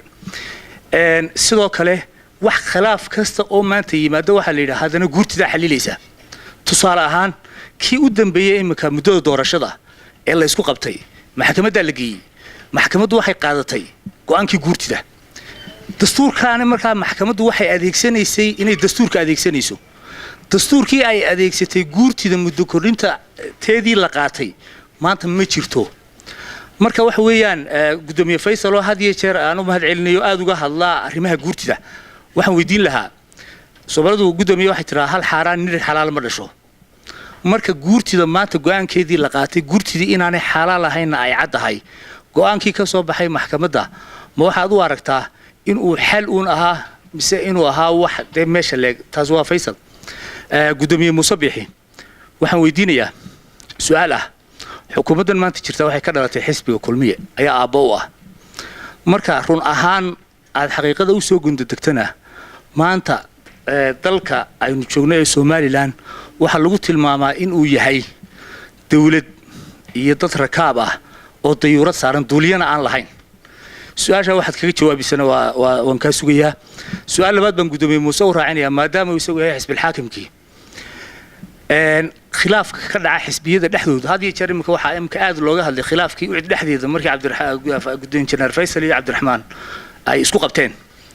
khilaafka ka dhaca xisbi xaakimku uu ka saameyn badan yahay nabadgelyadana halis buu ku yahay xisbiyada kale mucaaradka khilaafkooda kulmiye sanadkii hore bishii May 2014 khilaafaa soo ifbaxay ku saabsan musharaxnimada madaxweynaha oo adigoo gudoomiye Muuse Biixi ah aad ku dhawaaqday inaad tahay musharax madaxweyne oo xisbiga ah madaxweynaha iyo dawladda iyo xukuumadda oo dhan iyo madaxtooyadu arinta aad bay isu hortaageen xataa waxa la gaaray heer sawiradaadii dadkii baabuurtii lagu dhajiyay in la qabqabto oo la xidhxidho oo dad loo xidhxidhay su'aasha markaan soo dhaafo waan soo koobiyaa waxa weeyaan todobadii maalmood ee ay hayseen Muuse Biixi oo adigii madaxweynuhu arrimo nabadgelyada dalka saameyn ku yeelan kara dhacay gudoomiyaha wasiirka arrimaha gudaha Cali Maxamed Waran Cade wuxuu kugu eedeeyay adoo gudoomiyihii xisbiga kulmiyaha inaad mas'uul ka ahayd shaanidii Hargeysa lagu qarxin jiray sidoo kale adiga laftaadu jawaabtii aad bixisay aad warbaahinta siisay waxay ahayd in xukuumaddani ay gabtay wixii loo doortay in nabadgelyadu kow ay ka ahayd oo dadkii Jabuuti qarxiyay Hargeysa ay ka tageen labadaas su'aalood waa Muuse gudoomiye Cabdiraxmaan waxaan weydiinayaa maanta wax kasta oo la soo marayba waxa la go'aamiyay in bisha March 8 2017 doorashadu ay dhacdo xaqiiqada jirtana maanta marka xisbiga kulmiye la eego iyo xukuumadda jirta waqtiga aniga iyo dad badan oo ila midii waxay aaminsan yihiin inaanay ku dhacaynin haddii ay ku dhici weydo xisbiga wadani maxaa uga meel yaala wassalaamu calaykum waraxmatullahi wabarakaatu waxaan jecel su'aalaha inoo soo kooba markaad qof weydiinaysan horta aan ku warrameen guurtida marka dib u raacday taariikhda guurta la sameeyay guurta waxa loo sameeyay waa kan Muuse beriyaas inay backup u noqoto SNMT khilaafka SNMta 93 iyada ayaa markay SNMT isbaabisay iyada Burma shirki qabatay oo haddii kale vacuum baynu gelihayn power vacuum way naga saartay dalcadaas laakiin guurtu waxay xumaatay maalinta halkaa lagu dhigay 93 charter kale sameeyay ee laga dhigay inay noqoto constitutional organ ayaa la xal bedelay waajibaadkeedii waxaa laga dhigay sidii upper house oo kale oo waxa la siiyay awood fara badan oo taa ah wakiiladoo kale qodobkan ku oranaya hala soo doorto micnihiisu maaha beeraha ka iman mayse doorasho walaba waxaanba direct election baa la yidhaha amba indirect oo beele ka iman karta waa qodobka hadda inoo yaala inaynu caddayno si ay labada ku iman doonto laakiin waxaa hubaala in wixii ima ka dambeeyey maalintii la sameeyey udub ayay horta guurtidii la doonaya neutral noqoto establishment ilaalisa Somaliland oo ka sareysa asxaabta iyo siyaasadda ayay yidhahdeen udub baanu gallay Sheekh Ibrahim uu naxariistaas iyo wuxuu ka soo baxa uu ka xanaaqay Sheekh Beriga xaaji cabdi dhowr qof ayaa laga soo saar kari waayay sidii horta marba ima waxay noqdeen kolba xusbiga madaxweynaha markaa jooga ayuu xusbigiisa galaan marka wada udub bay ahaayeen imika wada kulmiye badankoodu maanta mushkiladda in haysata ee Soomaaliya hortaagan nasiib darada in haysata waa house-ka aan u dhisnay inuu Somaliland xalliyo dhibaatadeeda ayaa maanta dhibaatada u badan dalka keenta oo waxa weeye waa guurtida weyna baad guurtay markayna baad guurtay qondhaca ka soo hoos baxday odayaashii markay dhammaadeen amba hawlgal waxa ka soo caruurtoodiyo oo xeerkii xitaa ku iman daadii kuma iman beeli meeg imano beelo ardaagii uu ka dhintay qofku mu keenine inankiisii baa la keenay marka waa guri qurmay oo baaba inayna baabiyey wayay tii maalintii dhowta dhacdayna si kasta ha ku timaadee de waa maxkamadiina we have to respect laakiin de kinin qalaal buuxa hadda hore sheegay laakiin we have to respect waanu ixtiraaminaa go-aankaas su-aashaadii hore waxay ahayd Somaliland waxay saartay diyaarad bilootana ma wado soo saamahay kulama qaba waxaa wadaa bilooto waayaraga oo markuu laandiga sameeyay koobka shaaha aanu daadanin ayaa inoo wada laandiga uu dhigana waad arki doontaa inaan koobka shaaha cabisa aan dareemin meel la degay dad sugaysa marka taa kula qaba waxaan inuu bilooto waaya aragii inoo wada 4 sano aan kaga soo boodnay waayo 4 sano hadii diyaaraddu bilaa bilootada deemay socoteen bar hore gaar ku dhicay taasana ka marxatiya deemay sanadkan ku jiray meesoo afroor ma يا صبارية بعدين marka waxay la tahay diyaaradda haddaad madaxweynaha u jeeday madaxweynihii si wacan buu inoo wada canaan waa halkeeda nin kastoo madaxweynaha waa la canaanaya qof kastoo wax maamul waa la canaanaya marka taa waxaan ka qabaa inuu si wacan gacan aamina ku jira dalku oo ku degi doono nabad talabaad dee tacliiq ma ahayd waxaad ka horanta wax dhacay su-aal maad soo dhigin markaase kuu kaaba adiga su-aashaadii waa run kulmay was khilaafay 7 cishaan is khilaafay cirkaan isla qabanay laakiin waxaan waayay arag weena si loo xalliyo khilaafka nabadan ku soo celin waxaan isku qabanay murashax baan ahay madaxweynaha yiri murashax baan ahay tii madaxweynaha waanu daayay sabab badan awgood ana hadda ka haray ilaa waxaan isku aanay murashaxnu baahay hadallada soo duldulay iyo wixii ka dhashay dambe khilaaf kasta waxaa dambila ka duldula iska dhaaf murashaxnimo la isku qabtay gudoomiye iyo madaxweyne labadu xaq buu lahaa laakiin madaxweynihii siyaabo badan awgood isagana u deyn dadna uu noqday mushkiladii haar musbar ku shaqeynaa siisana xisbiya marka la hayo siyaasad de waa ina muran joog laakiin xisbiyadu maxay ku kala badiyaan sidee loo manage gareeyaa danaha badan ay sardiyay xisbiga ay isugu yimid dad kala duwan dana kala fikrada duwan oo doonaya hadana wada socdaan ma jiro xisbi ismu soo hada iscaashaqay isugu yimid mana shirkad lacag macaasho sanadkii ra'yi baa la wadaa ninka ra'yi waa kooxdan ra'yi baa wadaa xisbigu guushiisa iyo leadershipkiisa waxa weeye inuu midayo danaha iska hor imanaya oo meel ka wad saaro taana cidda kaga waaragsan ma jirto taana ku bishaarayso annagu baa waaragsan wax meesha joogeen horta mid waa markaa su-aal mar hore haydo waa ila sixi lahayo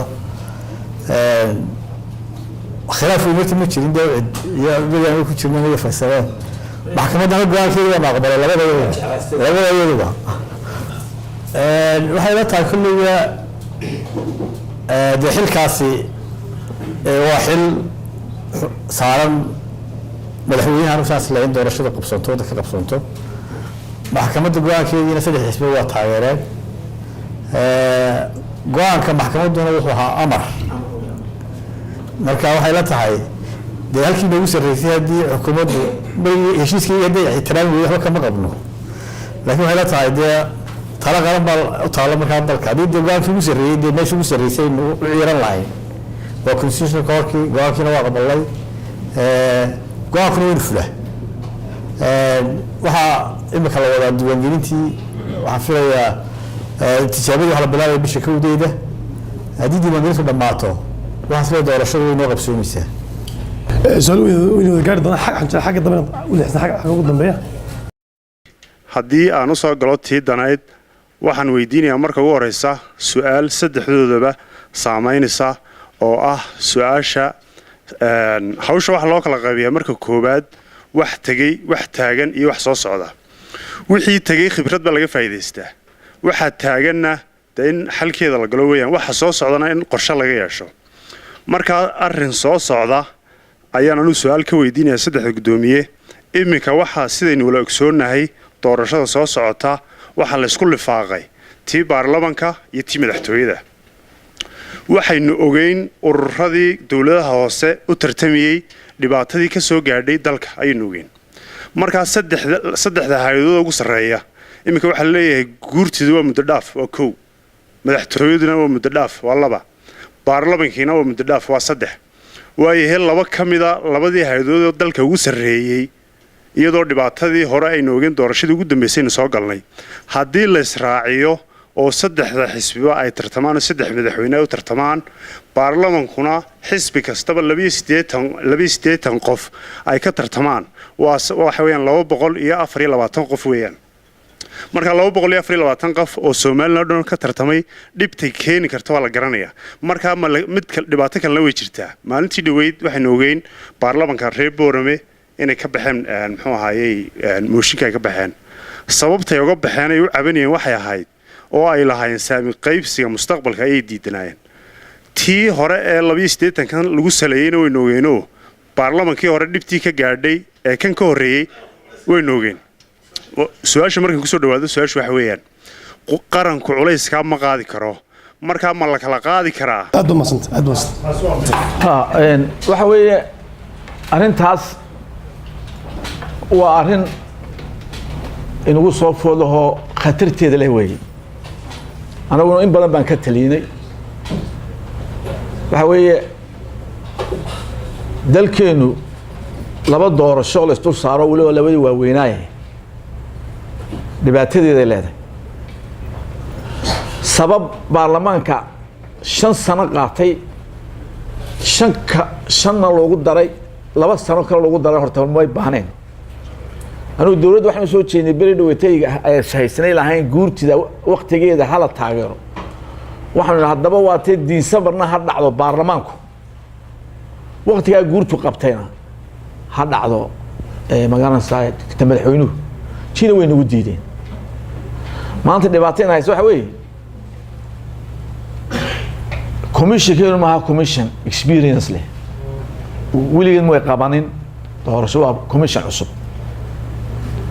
الله يعاون وحنا جالس صوب حدون هرت كوميشن خبرتي ماله دد كانوا لبا دورشو اسحان بارسن ولي وما يفوتين oo dad wad mutacaalimiina oo mar leeyahay ta madaxweynaha calaamad mar la oranay xibnaha ma aha 164 musharax oo ka weertay 100 kun ka baxday ayaa dhacaya saddex jeer min 280 qura soo baxaya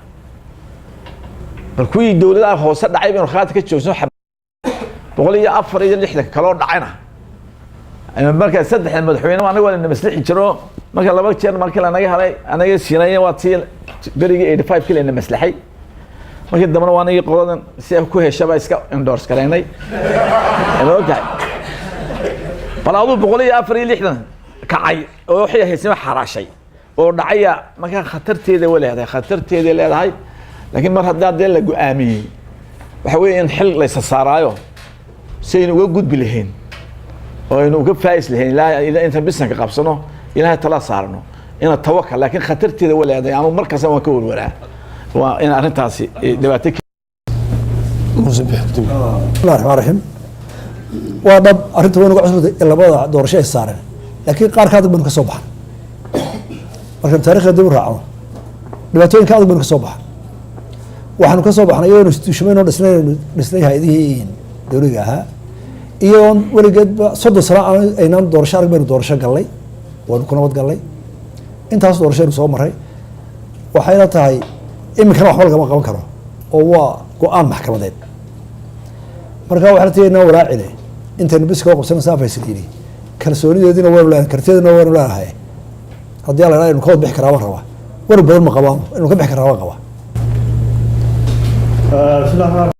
yini badan ma ku raacsanahay Somaliland marxalad badan soo maray doorashooyinka dunida waa la isku dardaraa inta badan Ethiopia iyo Turkiga kamid ah labada golob waa leeyihiin marba la wada qabtaa Kenya waa la isku wada mع dawladaha hoose mع baarlamaanka mع guurtida mع madaxweynaha laakiin naga markii uu loo horeysay aan laba isku daro marka ay la tahay hadda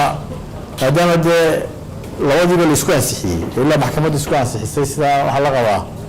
inaynu diyaar garowno meelaha ka baqaynana inaynu isku gufayno oo noo wada jirna oo ku kala qaybsanayn axzaabtu iyo xukuumadduba inaynu diyaar garowno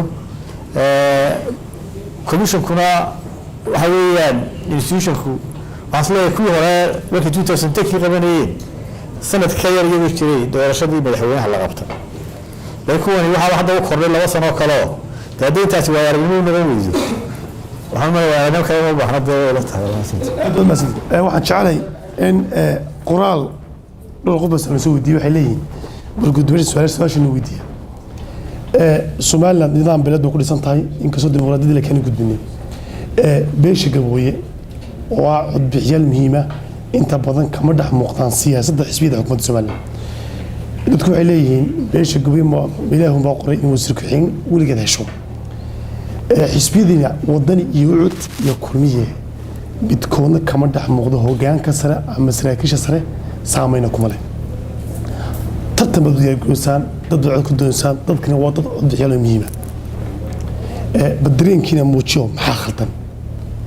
Somaliland ma khaldan beediga khaldan masaasiinta khaldan meega khaldan aan la koray Islaam markii ahsaabtu dawladda ka jawaabi doonay laakiin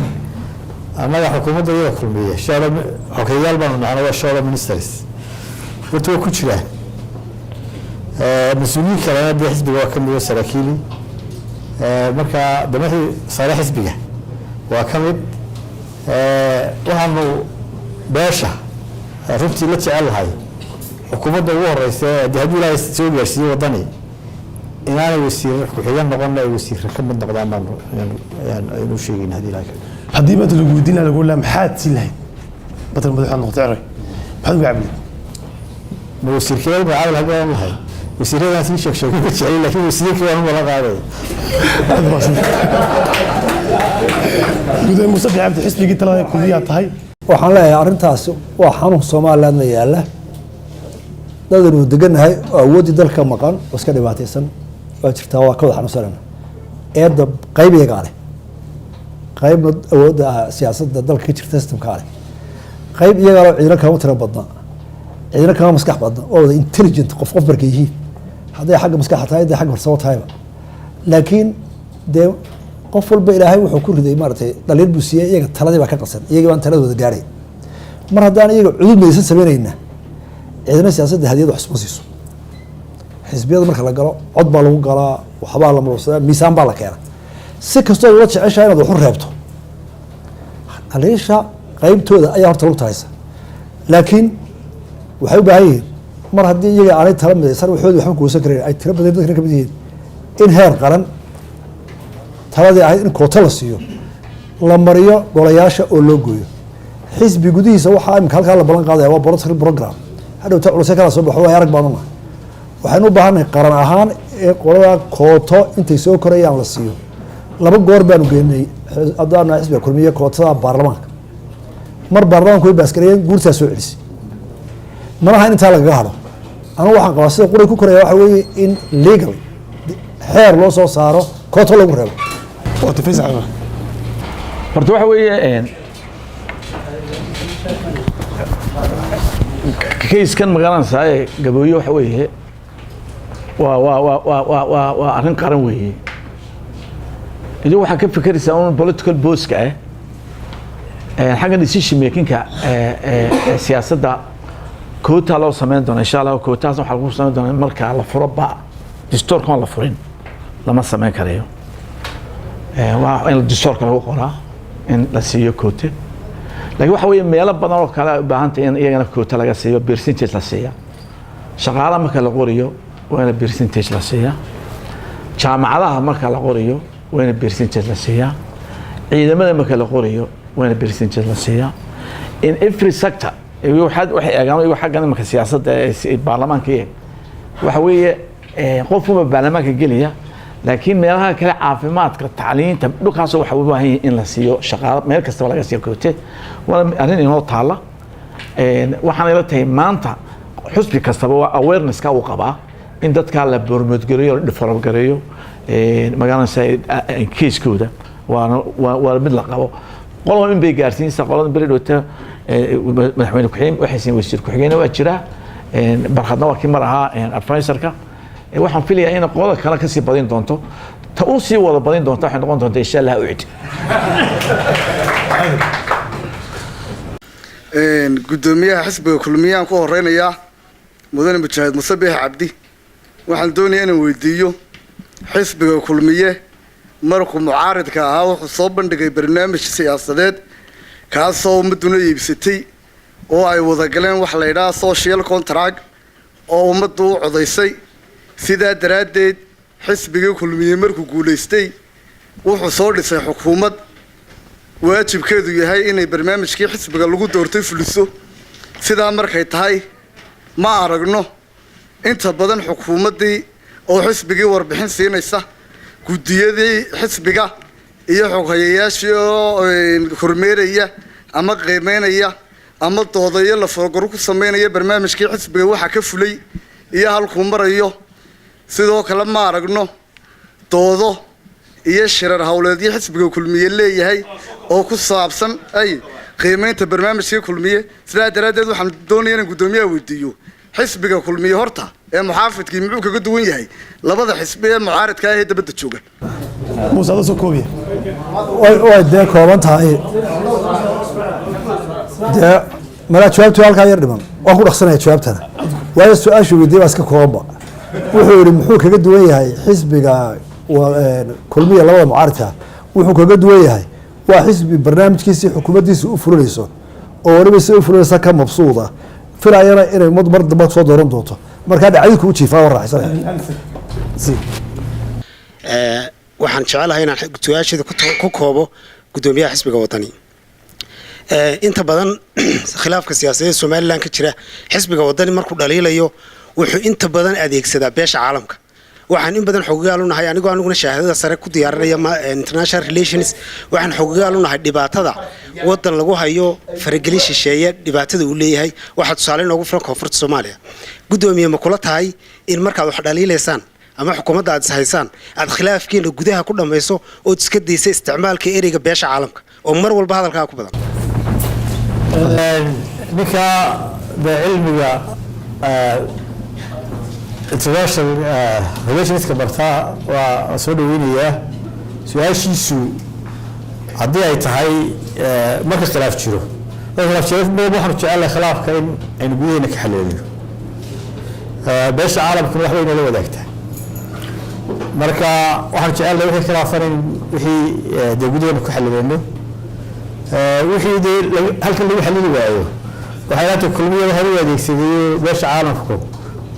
dawladda saaxiibka nahay xalka weyn laga qaadan karo wad maadsan xagga dambe mid waa hal comment qabyaaladu waa some sort of social contract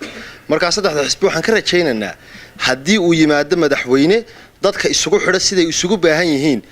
markaan ardayga ahay wasiirka waxbarashada wasiirkayga yahay wasiirka reerkayga inaan u baahda maaha marka horta hal leadership oo effective oo baabiin kara oo geesimana idinka rabnaa that's one hal su'aal baan weydiinayaa mid waa dadka horta doodaha caynkana waxaa loo sameeyaa inay aaraa isbedesho marka are we all predetermined mise waxa laynoo sheego waxbay naga bedelayaan taana waa inagu isweydiinaa waayo markay nala hadlaan haddaan mid uun taageersanaa kii ku dhago dee inaynu dadka soo lugayno maaha su-aasheeda haddaanu yimaado 5 sano ugu dambeeyay waxaa dhacay gaab weyn oo sameynaya inequality dadku way kala tageen meel gaaban haddaa idinka tuso inankaanay hooyadii waxba haysanin ee gacan libaax iyo juun dhigtaa tayada waxbarashadu way baabaaday anu 8 sano ka hor baan ka baxay waan ogaa maantana waan garanayaa inanka laakiin nuuradiin iyo ilays ka baxay ama British waa international standard ingiriis kula tartama imtixaano ee level ay galaan wankay galaan de barininkaas shaqada helaya barininkaas jaamacad fiican helaya inankana uu baabaay maxaa idinka qorshaysan waxbarashada maxaa idinka qorshaysan inequality-ga indha intee leeg baad u leedihiin dadka danleyda yaan la isku qabsan kuraasida dalkeenuna waa qanisaan aaminsanahay tusaale ninka xogaya loo doortaa 2 aqal buurista aqalka maanta Hargeysa 200,000 baa lagu dhisaa 200,000 waxay 10 tuulo ka dhisi karaan iskuul min 4 qola oo 20,000 baa lagu dhisaa 200,000 nin kala dhistay 30 macallin bay geen karaan danyarta maxaa u haysaan ortobad mahasantay Roble aad baan markaan waxaan ku arkay Jarmalka kilometerada wada aad baan ugu farxay inuu dalkan ku soo noqdo su'aalaha laga filayo dadka intelligence walska horta waa su'aalaha soo kale madaxdu ku kala baxda maxaad haysaa barnaamij aan ku sheegay waxa weeye waxaan haynaa cid horta haday marka adduunka nolosha kala tagtay oo in yar taajirtay xusbiga kulmiye waa liberal policy oo wuxuu ku jira waxa asuma asxaabta liberalka وانا سياسات دودا ليبرالكو انه سي لو كل خوغ وين لو كل خولبتو لكن انا waxaan nahay social democrats baan nahay halkii waxaan ku daray markii waxaan doonay inaan budgetkayga inta u badan sina health sector-ka and education sector-ka anagu qaxoonti ah ayaa haddana caruurteedu waxay wax la dhigan jirtay chairmanka baarlamaanka Finland because isku neighborhood baan hayn maxay taas ku dhacday waa systemka educationka Finland private schools were very limited waa in yar baa weyn anagu waxaan public schools kan xoojinayna aan ku waranay 75% pupilska ardada waxaan u diyaar gareynaynaa inay professional and vacation schools ay galaan waxaan doonayaa insha Allah taala in aanu macalinka in Finland markaan kala soo saaray statistics adduunka education waxa ugu fiican wadanka Finland iyo South Korea هذا واحد أخرين أو حماية واحد أخرين ده بونه ده تريس وما له قات كعون عليه وحوي ما حيكون هيسا وحكوا هيسا معلمين تكواليتي كحيستا طبعا كي معلنا صوت البضاء أبليكيشن صوت في فنلند صدح باهرة وين أمريكا طبعا كي صوت البضاء بوس سجال باهرة معلنك waxaan doonaa insha Allah taala inuu hours xuquuqaato hours mushaharkiisa inaan macalinka ninka shaqo ka waayo telesom aanu u soo doonan tacliin educationka dadka brainki inay tagaan fiilka educationka jaamacadaha iskuulada qof dhaliday qof wuxuu ku soo saaray qof brighton uu ku soo saaraya waa in dadka wax bartay ee heerka ay ku weyn ataan that's our policy inaanu tayeyno qofkii sameynaya school private waxaan eegnaa curriculumkiisa aan eegnaa facilitiesiisa aan eegnaa ya hagu caruurta ku xareynaya ma cage buu ku xareynaya saa imika dhacda daar yar bay magac ku sameynaya marka waa meelaha anagu aan xooga saarno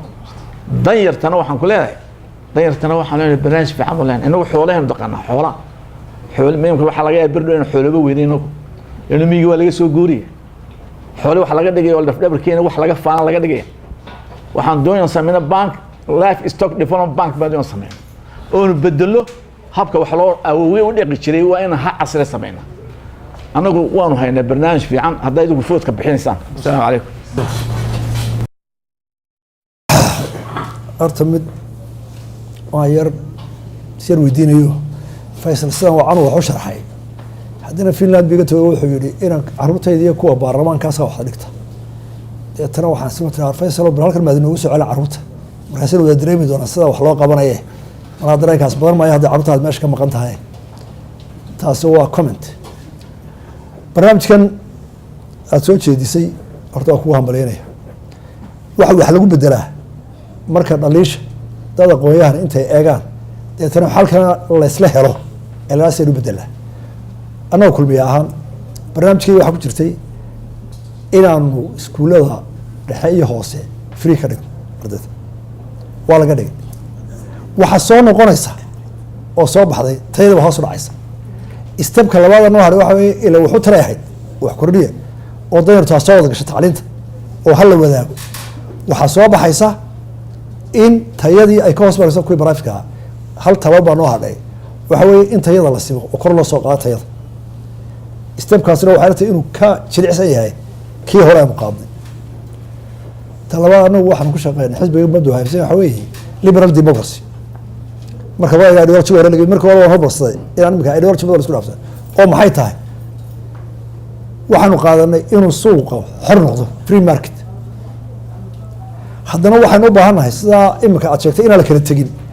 ee dowladdu ama xukuumaddu balanceka ay ku shaqeynayso ay isu waabiso dadka intervention in la galo waana khasab waynu koraynaa waxaan wadaa imika dee waa dhowr 10 sano intaan aynu bilaabayno dowladnimada iyo baadida waa early dhalinyaradu way nala jiitabeen in badan ba dhalinyarada la soconayaan laakiin haddaynu ra'ayaasha saa isugu keeno oo hana wixii talabadan qaaday qaladkaas ka soo baxay shuf ragga ay haysata ama dadka haysta dhalinyarada rag iyo dumar waa dee mutacalimiinta adduunka aad arkaysaan dee mutacalimiintiisu ma ka saara dhibaatada ama ku haya waxa weeye anaga cid xili ma jirna maaha fikir waa inuu qofka iyaga rabaan research dhibaatada ay keenaan kolba xukuumadii jooga ama xisbiga ordaya u keenaan marka hawsha ay gudatay marka taa qabato waqtigan nagu kooban waxaan 10 daqiiqo waqti kooban gudoomiyaha kusoo bismillaahi raxiim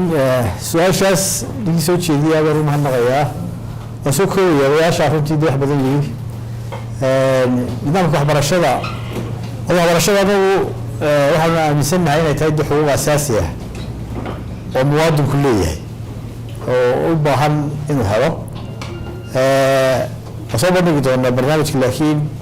waxaanu qabnaa waxbarashada asaasiga ah ay noqoto bilkhasab oo qofka reer Somaliland ilaa dugsiga dhexe waxbarashadiisu waalidku inuu geeyo inay khasab noqoto in tayada la hagaajiyo in curriculum midaysan la helo sida la sheegay boqolaal iskuul kala jaamacad waddanka jira mid carabi lagu dhigo mid ingiriisi lagu dhigo qaarana garanayaan waxay dhigaan marka waxaa leeyahay haddii curriculumkan la simo macallimiinta tababarkoodana la badiyo macallimiintana incentive wanaagsan la siiyo berigii kolley aan iskuulada ku jiray macallimiintu waxay ahaan jireen kuwa ugu dee mushaaharo badan civil servant waxaan u baahnay 4 qof oo hal su'aal raaciyaan gudoomiyaha xisbiga mucaaradka ah ee wadani su'aashan weydiinaya waxa weeyaan waynu ognahay in dib u dhaca doorashooyinka ku yimaada inay tahay inuu dalkan ka gudbo adigoo gudoomiyaha xisbiga wadani sidoo kalena ah gudoomiyaha golaha wakiilada waxaad ku fadhidaa kursiga golaha wakiilada muddo 7 sano oo muddo kordhina adigu waad ka duwan tahay xildhibaanada waayo candidate baa tahay madaxweynaha socota marka madaxweynahana tusaale looga baahan inuu bulshada u noqdo su'aasheedu markaa waxay tahay adigoo 7 sano ku fadhiyo oo muddo kordhina haddii talada dalka aad hesho maxaa laga fili karaa waxay tahay horta muddo kordhin shacbiga uu daawanaya waxaan ballan qaadaya inaan muddo korin dambe jirin waana kuyla saxaya 7 sano muddo korin kuma fadhiyay 5 sano waxa ku fadhiyay horta doorasho 4 sano waxa ku fadhiyay hadda muddo korin marka oo maasinta su-aasha aan u kacay ee koowaad waxaan weydiinayaa injineer Faysal Cali Waraabe waa mas'uulkii koowaad ka maqlo strategic plan lagu waajahayo development-ka aynu doonayno wuxuu sheegay nidaamkii 2020 ahaa hase ahaatee wuxuu based on ku ahaa socialka oo wuxuu in terms of health iyo in terms of education and development marka la doonayo afar qodob baa iswata waa siyaasadda in laga hormaro socialka laga hormaro environmentka laga hormaro iyo economiga in laga hormaro afartuna way isku xidhayin hase ahaatee madax bay kala leeyihiin marka siyaasaddu ay hagaagto ayaa saddexda kale la dhisaa marka socialka aad gudoomiye soo horeysiisay aaway saddexdii kale hogaaminayay oo siyaasadii kow ka tahay economiga ku xigo environmentkina ku xigo horta siyaasadda waxa weeye siyaasaddu waxay ku xidhan tahay kolba qofkii executive hadduu fuulo madaxu hadduu hagaago siyaasaddu way hagaagaysaa waxa weeye annagu waxaan jecelahay kow inaanu wax kasta ka sareysano sharciga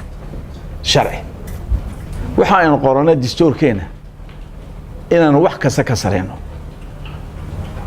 danta ummadda wax kasta ka horeysano wanta environment markay timaado inagu maanta dhulkeenu uu nabaad guurayaa waxaanu doonayno sameyno oo ku jira barnaamijkayga inuu yidhaaho waxa la yidhaaho zero speed of water in biyaha dhibicdu halkay ku dhacdo inaan ku qabanaan doonayna haddii la yidhaaho oo biyaha iska socday badda geliya inaan joojinaan doonayna haddaad biyaha joojisid sanadkaas oo dhan roobkii ku da'ayay oo masalan bahasha la yidhaha ciilafeyn waa biyo qadhaadhe 30 kilometers biyo u doonata waana dhul godan oo bleyna haddaa biyaha loo qabto markuu guga roobka helo haddaa ceel loo sameeyo biyihii macaanaa ee kayntaa ku dagay inta la cabayo kii kale soo gaaraya oo biyo dhanaan dambe heli maayaan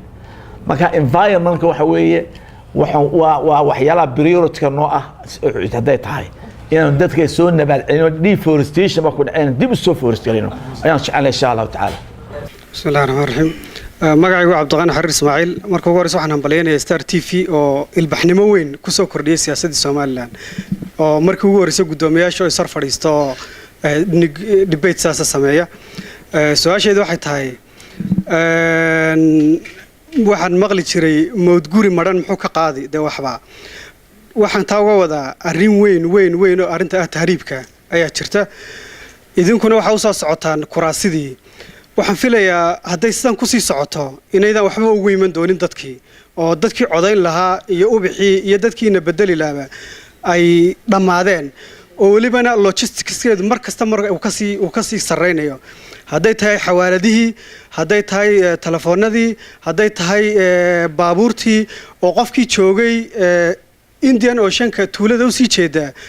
sidoo diyaarad lagu qaaday markii lagu arkayo magafaa gacantiisa marka waxaan leeyahay dhulkii iyo dadkii waxba ugu iman maysaane intaydaan horta gaadhin maxaa awareness iyo hadal iyo dad abaabul iyo qaylo inagu nafago ay dad yaacay ma joojin karno mararka qaar itaalkeenu u yiri laakiin se waajibkii ma iska rideen oo ma qayliseen afka gacanta ma galiseen الشيخ جوابت هذا بحي سؤال شيء هذا وزينسي بس كجواب واحد الدب بيس هلاقي أو يا عيا قبل كلام ميسان إذا مكنا وقلنا وإنجليزي وين كستوم يستعمل سادة الحسبي ولو مساتية تلتا سنادين أنت هو والله هذا يا تعرف هو والله جاي يعني تلتا لكن ده في العاب بحنا أيام أو برجع ده يا قبل كلام ولكن مشكلة قرن ويا هرتا لكن بريد كل مية معرفة ويمشي تعرين ولا أدوية سويسة ستار تي في السلام يا قدوم يا شخص حسبنا والسلام يا سؤال ما ويدين يا قدوم يا عبد الرحمن محمد عبد الله قدوم يا حنك ويدين يا سومالان بن يبيننا يو أفريلا تنسونين سومالان قدنتين دون نيبينو ما حد سومالان أرمي دبت وصاحر ماني ما حد كاجم بيليا لا نفتكر ما إنه هو الصاد سنين أفريلا تنسونين يشرني wax badan baa la qabtay oo dee dowladii kala dambeeyey waxaynu oran karnaa waxaa unbay qaban doona kan wax yar bay qabteen marka waxay la tahay waxay u baahantay somaliland halkaa dee horta lasoo gaarsiiyey in laga qaado oo maxaa inoo jira hadda aynu isweydiino oo maxaa inaga dhimanna aynu isweydiino marka waxay la tahay barnaamijka arrimaha dibadda xisbiga waxaa u horeeya oo waxa la yidhahaa af soomaaliga ku macneeyo odaab ka dhow inaynu ka bilowno dariskeenna inaynu ka bilowno saaxiibadeenna inaynu soo ceshino saaxiibadii naga lumay inaynu bad somaliland ah oo qurbaha jooga oo gudaha jooga oo arrintaas aynu ku tuumayno inay wax ka qaban karaan oo qadiyadeenna iibin karaan inaynu abuurno waxay la tahay barnaamij dheer oo arrintaa ku saabsan ayaan insha allahu dadka usoo bandhigi doonaa waxaanu jecelnahaynaa inaanaan dafirin dhawihii hore la qabto waxaan jeclay su-aashan ka jawaaba inkastoo odayaalatiin rag weyn baatiin siyaasiyiin baatiin xisbiyo weyn baad maamushaan dadka qaar waxay isweydiiyaan oo markii aan facebook iyo twitterka gala xidhan waxaad noodisaan guddoomiyaasha day qoys baad ka soo jeedaanoo tol baatiin xidid baad leediin somaliland waxaad moodaa iyo qaaradda afrika inay ku soo badanayso saamaynta qoysku ku leeyahay siyaasadda marweyn baad leedihiin xidid baatiin aan ku horiyo guddoomiye ciro guddoomiye marwadaadu siyaasadaada ama go-aanka golaha wakiilada ama wadani saamaynta dhib ku leedahay waxba kuma laha faysal wey markaasi waxba kuma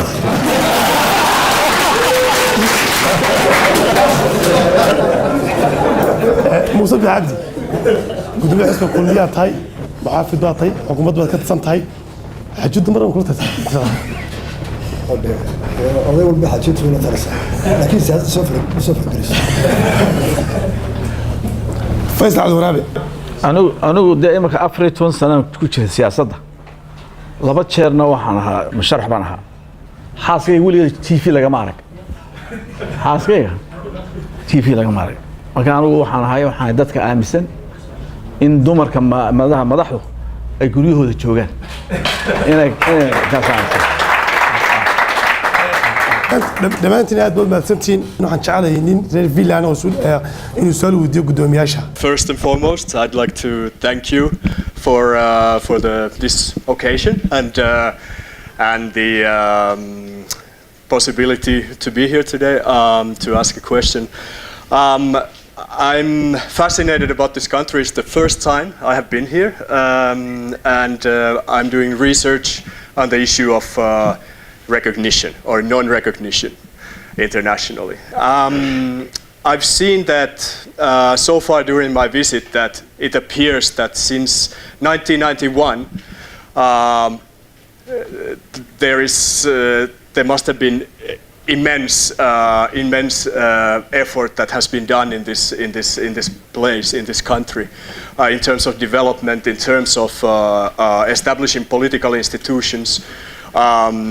Just the fact that you three are here answering questions in this way shows how far the democratic process has actually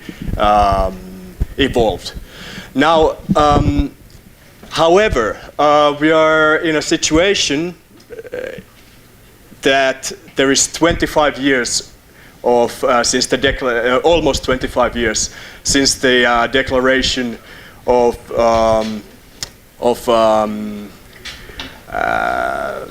I should say separation, unilateral separation from the rest of Somalia, which initially was basically on voluntary basis anyway. So now, almost 25 years, it appears that there hasn't been too much progress, at least lately, in this issue of gaining international recognition as an independent state from the international community. So could you perhaps answer, are there any further concrete steps from your side that you could actually engage in, and what would those steps be in order to finally complete this issue? Okay. Yes, for our party, we have discovered that the approach that we have been using for these 25 years has not delivered us our recognition. So we are going to have, we will develop a new concept of approaching to get the international recognition. We will live this way that we are conducting to get our recognition, and we have already started now a new concept to get the international recognition. But I support your idea that for almost 25 years, quarter of century, we have failed to get the international recognition. So we have to ask why, and we have to change the tactics and the strategy. So we'll develop a new strategy, new map, a roadmap, a new policy, national policy, to get our end. Thank you very much. Okay, first let me correct you. We have not separated from Somalia. We have restored our independence. That's a correction of your words. Second, Mr. Faisal said we are engaging a new policy and a new vision, but he didn't explain it. To my own area, what was your question? We have no fault that we have tried for the last 25 years to get our independence. We did all our homework in our side. First, we made our own institutions and all the requirements and the fundamentals of a government, all institutions. I think we have done our duty, but the problem is there. The world have several bosses. So the gentlemen who have the power of the world do not yet see their interest in Somaliland. Why? When we were struggling against Yalbare, and up to now, Somaliland has made its own decisions without interference of the big brothers. So, since we are independent, nobody likes, or the superpowers do not like it. A small government determines its own decision without interventions. So still they are looking for where are they going, what do they want, because they don't understand our decisions. So I think the big powers are punishing us because of our determination of our independence decisions. Thank you. I share many things the two chairmen have said. Somaliland restored or regained its sovereignty again in 1991. It has established then the peace, then the pillars of the government of the state without the assistance of the international community. It has voted for its constitution. First it made charter, then the constitution, then the multi-party system, then all the fundamentals and skeleton of the state, including security, infrastructure of the state, the ministries, regional administrations. It has been trying to convince the international community for the quarter of a century. I think Somaliland has knocked in almost every door, but we have to ask again why the international community is not hearing the voices of the Somaliland. I think international community sometimes, I can say, is belaying double standard sometimes, because Somaliland case is genuine, is the best case that the international community can consider, even better than the case of the Southern Sudan, which have never been a state before, but Somaliland has been a sovereign state at least for 5 days, and has been organized internationally by more than 30 countries. But it's a country, a rare country, a rare history, that was described in one journal in 1960 in London, the colony that rejected its independence. for the sake of Greater Somalia. And in the Charter of the United Nations, every country or every nation has a right for self-determination.